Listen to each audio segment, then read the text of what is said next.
Hello, my name is Sarah and welcome to the first episode in this series.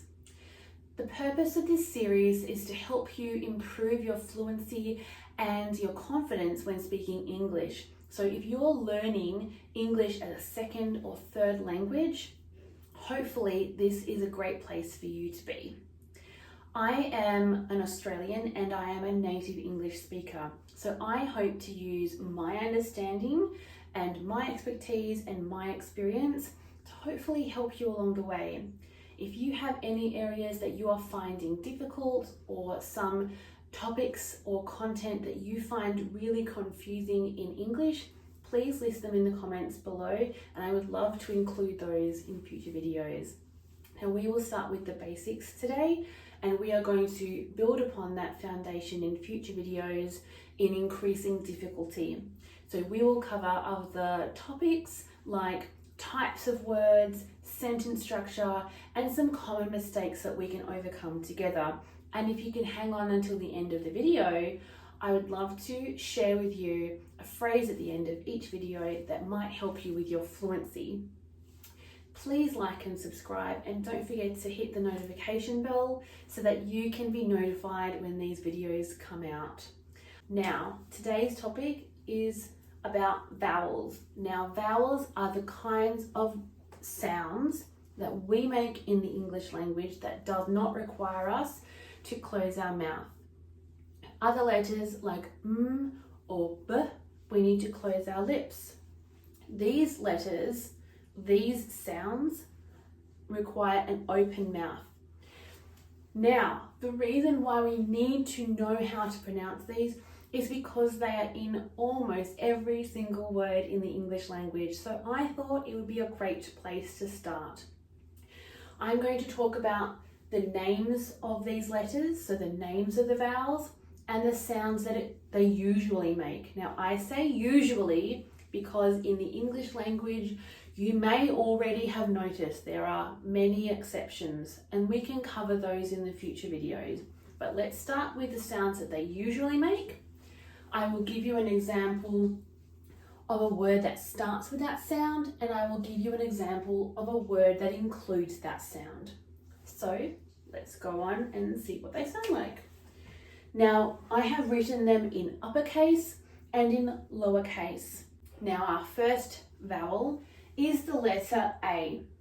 The letter A usually sounds like A. A as in apple, or A as in the word hat, A.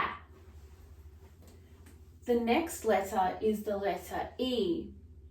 Now, the letter E usually sounds like E. E as in the word elephant, and E that you will hear in the word leg, E.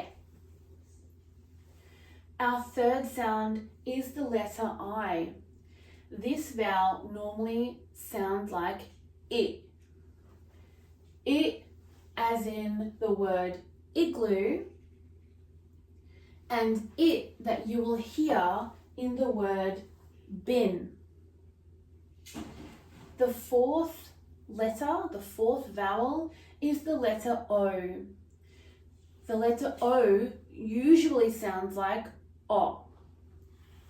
O as in the word orange, and the O that you will hear in the word mop, mop.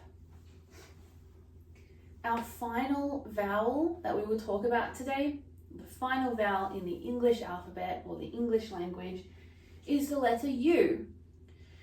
The letter U usually sounds like A that you will hear in the word umbrella, and the A that you will hear in the word sun.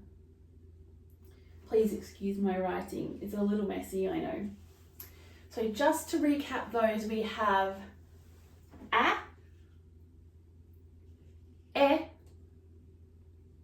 E, I, O, and A. I hope that clarifies and helps you to understand the sounds that these vowels usually make.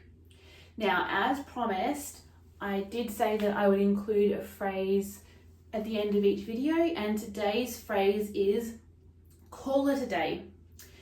Now, as strange as that may sound, it has quite a simple explanation. To call it a day means to stop or to finish working on something. So if you have worked really hard all day and you've had enough and you just want to go home, you might say, I'm packing up my things, I'm going to call it a day. It just means that you've had enough or that something has ended. So for the purpose of this video, we are going to call it a day, and I hope to see you in the next one. Thank you for spending some time with me. My name is Sarah, and I'll see you in the next video. Bye.